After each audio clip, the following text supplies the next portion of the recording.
top 10 for you, and today's top 10 is going to be my top 10 favorite summer books. Now, I know we're kind of on the tail end of summer. Well, it's still relatively early August, but I was like, hey, let's just do a summer one, because I don't really do these that often because a lot of them stay the same, like my favorite summer books, but I thought people that haven't seen my summer books before, they can see it now. Anywho, just as a disclaimer, everyone has different favorite summer books. Some people like reading paranormal in the summer.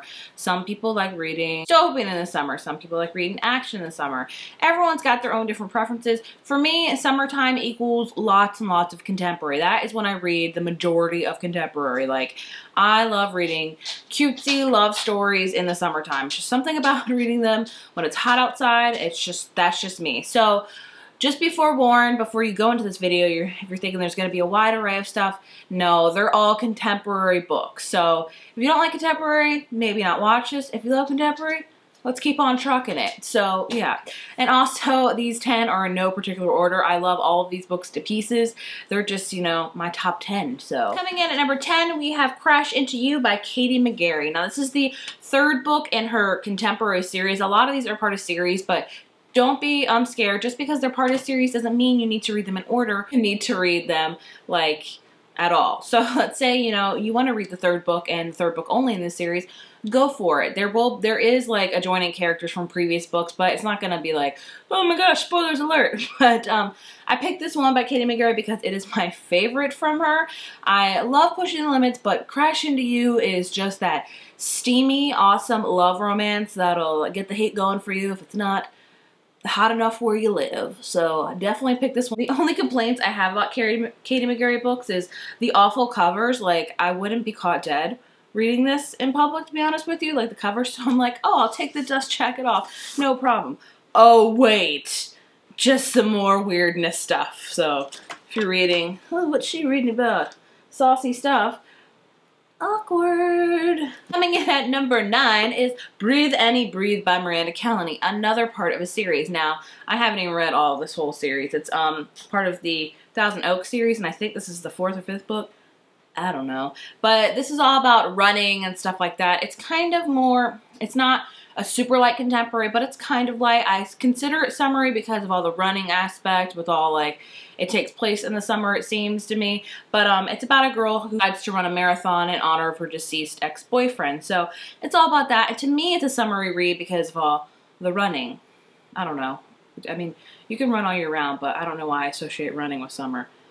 I don't know. And in at number 8 is a book I haven't even read yet, which is kind of breaking the rules, but I do around here. And that is Open Road Summer by Emery Lord. I just recently won this in a giveaway, and the description alone sounds summery enough for me. I mean, hello, summer. It's about a girl who I think gets her heart broken, and then she decides to go on tour with her best friend who's a musician, and she's touring, and then she meets this guy, and it's all about them, you know, touring in the summertime. So to me, this sounds like a perfect summer book. I've heard really good things about it, so that's why I'm including it in this list, and I have hopes that when I read it, I will feel like this number 8 is justified.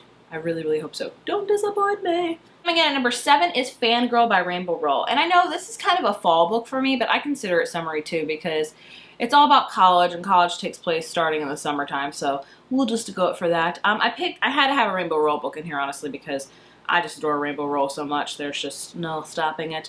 And Eleanor and Park is more on the sadder side, as much as that is my favorite Rainbow Rowell book. It's not like a happy one.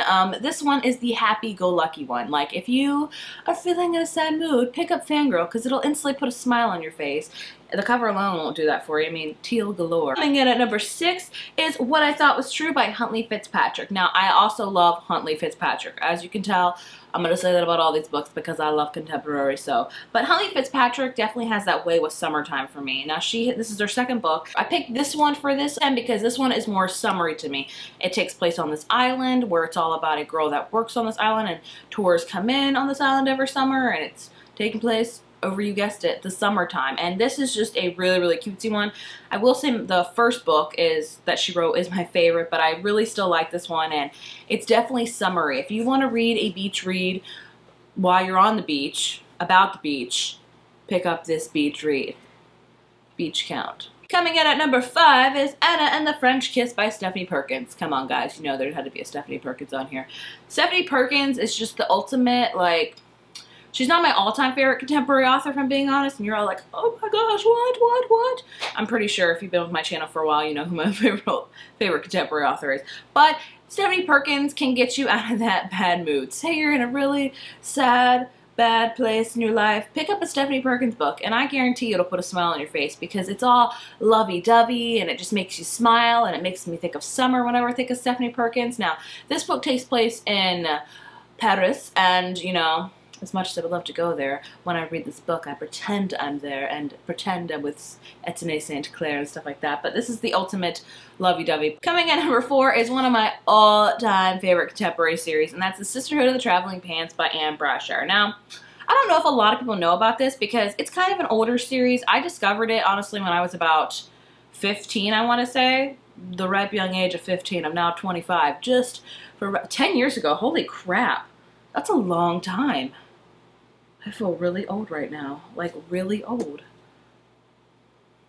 Sister of the Traveling Pants is, it's every book takes place in the summertime. It's a different summer for them. It's all about 4 girls who try on the same pair of pants, and it all magically fits them perfectly, and they're all different shapes and sizes, much like all different girls, and it's all about their friendship and stuff like that. Gosh, I just love it. It's just such a good series. Yes, it's kind of old, but do not let that, like, deter you. Please pick up the series, because if I recommend you any books in this top 10, I would say this would be like of the top 2 because Sister of the Traveling Pants is just a book that needs to be read because it's just awesome. And number 3 is actually a trilogy, and it's a series I think you should probably read in order. I think it is essential. And that is the Summer I Turned Pretty series. The book is The Summer I Turned Pretty, then It's Not Summer Without You, and then the third one is We'll Always Have Summer, which is all the way over there. Anyway, this is by Jenny Han. If you can't tell, it's a summery book because it's got summer in the title. It's all about a girl who has a crush on one of these 2 brothers, and then, you know, love triangles happen and stuff like that. Having a beach weekend, you know, if you're going out of town for the weekend to the beach, you could definitely bring this trilogy and knock it out in the weekend. They're quick, fast reads, and they're all about beachiness, so, you know, read about the beach while being on the beach. Coming in at number 2 is Since You've Been Gone by Morgan Matson. Yes, I chose this one over Amy and Roger's Epic Detour. What? And this is because this takes place strictly over the summer, and it's just so good. It's so good. While as Amy and Roger's Epic Detour will always be my favorite Morgan Matson book, I love Since You've Been Gone. Since You've Been Gone is all about 2 best friends, and then one of the best friends, you know, just up and disappears one day without. But she leaves a list for stuff to do, like things that she would never do, like go apple picking at night, go skinny dipping. Controversial, you know, hug a Jamie, stuff like that. So this book takes place, you know, over the summer of her trying to do all these things in hopes that it will bring her best friend back. And yes, this is a really massive contemporary, but I promise you, you will fly through it like nobody's business. It is cutesy, it is lovey, it's all about self-discovery. I love it so. Coming in at number 1 should be no surprise to you guys. I did say this was out of order, but I put number 1 because this is number 1. My all-time favorite contemporary author is Sarah Dessen. I love Sarah Dessen. I own every single one of her books, and I will always own them. Sarah Dessen is the quintessential summer read for me. I think of summertime and books, I think Sarah Dessen, because number 1, a lot of her books, not all of them, but a lot of her books take place in a really like small town and like a kind of beachy town almost in the summertime. And number 2 is just something about them. It's just so summery, you know? So Sarah Dessen is just the quintessential summer read for me. If you are looking for a summer read, pick up Sarah Dessen. I picked these 3 because they're my favorites. Along for the Ride, probably one of the most summery ones she's read. I mean, look at the cover. Girls on a bike on a beach. Can't get more summary than that. Also, Just Listen, and then Lock and Key. Any one of them will do.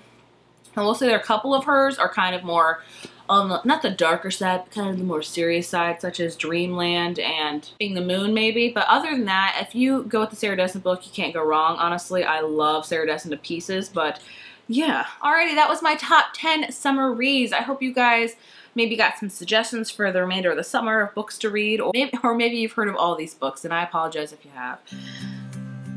Sorry. But you know what? They're my top 10 favorite summer reads, and that's just what it is. Anyway, if you have heard any of these books or read any of these books or la la la la, please leave me a comment down below, and I will talk to you guys later. Bye.